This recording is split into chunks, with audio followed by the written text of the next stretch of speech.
बालक आत्म प्रकाश के जीवन के अंदर चारों तरफ अंधकार ही अंधकार घेरा डालता जा रहा था। परिवार की यह स्थिति आ जाती है, बीमारी का महाभयानक दुष्चक्र प्रारंभ होता है। पिता संसार को अलविदा कहकर रवाना हो जाते हैं, माता गुजर जाती है, भाई बहन परलोक सिधार जाते हैं और देखते देखते पूरा घर है वह एक तरह से शमशान भूमि के रूप में तब्दील बन जाता है। घर में केवल वह एकमात्र छोटा सा बच्चा रह गया था। अब करे भी तो क्या करे, कुछ उसके समझ में नहीं आ रहा था। परिवार के सारे सदस्य उससे हजारों कोस दूर रहना प्रारंभ कर देते हैं, जानते हुए भी उसको अनजान की तरह देखना प्रारंभ कर देते हैं। गली के लोग इकट्ठे होते हैं, विचार करते हैं इस बालक का अब क्या किया जाए। आखिर के अंदर गली के समझदार लोगों ने कुछ आत्मचिंतन करने के पश्चात अपने विवेक को जागृत करते हुए यह निश्चय किया, इस बालक को अपना जो राजा है उस राजा को ले जाकर समर्पित कर देना चाहिए। राजा के यहाँ कोई प्रकार की कमी नहीं है, हजारों नौकर चाकर वहाँ पर पलते हैं, ये बेचारा वहाँ पर भी पल जाएगा, अपनी भूख को मिटाकर अपना जीवन बसर करना प्रारंभ कर देगा। गली के समझदार लोग उस बच्चे को अपने साथ में ले जाते हैं, राजा के चरणों के अंदर उसके जीवन का वृत्तांत प्रस्तुत करना प्रारंभ कर देते हैं। निवेदन करते हैं, अन्नदाता इस बच्चे को आप अपने पास में रखाएं। राजा ने कहा, कोई बात नहीं है, मेरे यहाँ पर रह जाएगा। घर के भीतर जब वह जाता है तब राजा ने अपनी दासी नौकरानी को याद किया और कहा, इस बालक को अपने यहाँ रखो और ये बालक अपनी जो गायें हैं उनको चरा कर ले आएगा, सुबह शाम इसको रोटी है वह देते रहना। वह बालक दिन भर काम करता रहता, गायों को लेकर जंगल में जाता, दिन भर चराता, शाम को आता, भूख लगती, रोटी खाता और आराम से सो जाता।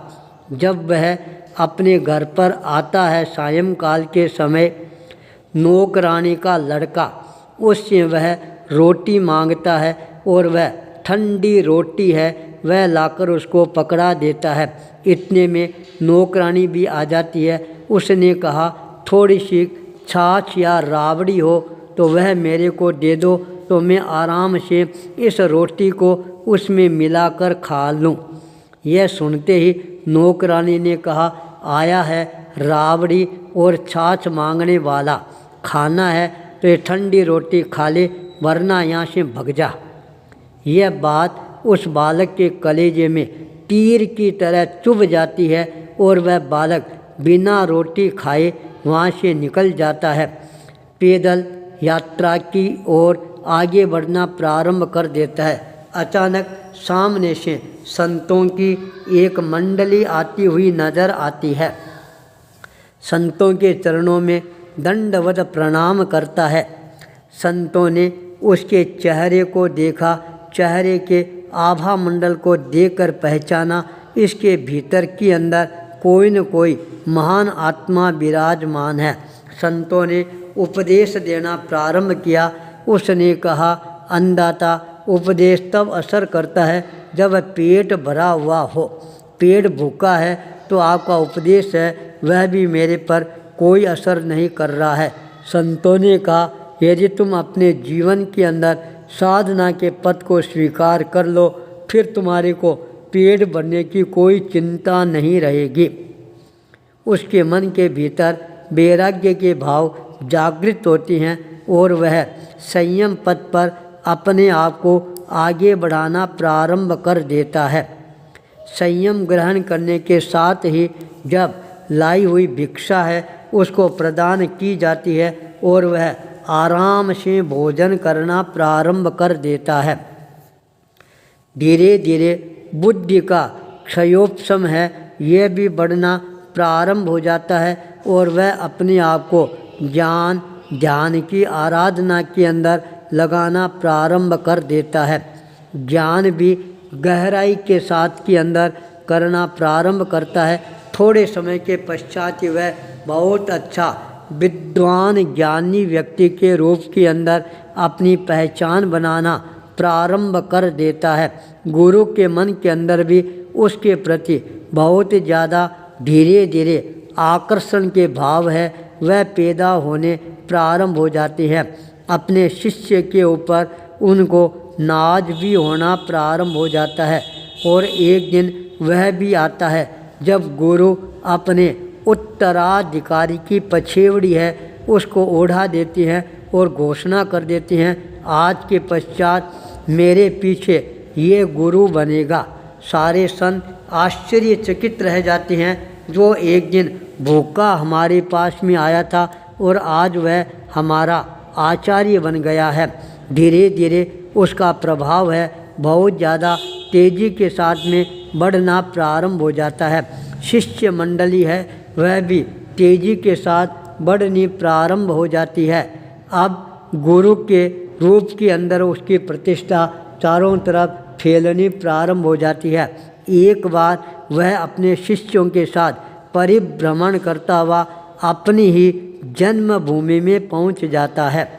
जब जन्मभूमि में पहुंचता है लोगों को पता लगता है बहुत बड़े गुरु हमारे यहाँ पर पधारे हैं, लोगों की भीड़ है वह अनायास ही उमड़नी प्रारंभ हो जाती है ज्ञान प्राप्त करने के लिए। जब राजा के कानों के अंदर ये आवाज़ गुंजायमान होती है, बहुत बड़े आचार्य संत ज्ञानी महात्मा मेरे नगर में पधारे हैं। राजा भी अपने पूरे परिवार के साथ प्रवचन श्रवण करने के लिए आता है। प्रवचन श्रवण करने के पश्चात राजा निवेदन करता है, गुरुदेव आपको आज मेरे घर पर अपने शिष्य मंडली के साथ भोजन करने के लिए पधारना होगा। गुरु भी राजा के निमंत्रण को स्वीकार कर लेते हैं। अपनी मंडली के साथ राज दरबार के अंदर भोजन करने के लिए पहुंच जाती हैं। राजा ने गुरु के लिए सोने का सिंहासन लगा दिया था। सामने 56 भोग के थाल है वो धर दिए थे। सारे शिष्यों के लिए भोजन की व्यवस्था प्रारंभ हो जाती है। वही बालक आज राज्यसभा में भोजन कर रहा था जो कभी यहाँ पर नौकर का काम करता था, और आज उसी नौकरानी का लड़का जिसने ठंडी रोटी खाने के लिए दी थी, उसने राबड़ी छाछ मांगी वह नहीं मिली थी। आज वह गर्मा गर्म बादाम का हलवा मोहन भोग राजभोग राजा अपने हाथों से मनोहार कर कर के दे रहा था। राजा मोहन भोग अपने हाथ में लेता है और कह रहा है, गुरुदेव एक मोहन भोग तो मेरे हाथ से आपको ग्रहण करना ही होगा। गुरु एक मोहन भोग को अपने हाथ में लेती हैं, अपने मुंह में रखती हैं और वह मोहन भोग कंठ के अंदर फंस जाता है। गुरु के चेहरे पर चमक आ जाती है। गुरु हंसना प्रारंभ कर देती हैं। गुरु को हंसते हुए देखकर राजा से रहा नहीं गया। पूछा, गुरुदेव आप हंस क्यों रही हैं? तब गुरु ने कहा, मांग्या मिले न राबड़ी, करूं कहाँ लगी वरण, मोहन भोग गड़े अटके आजा संतों की शरण।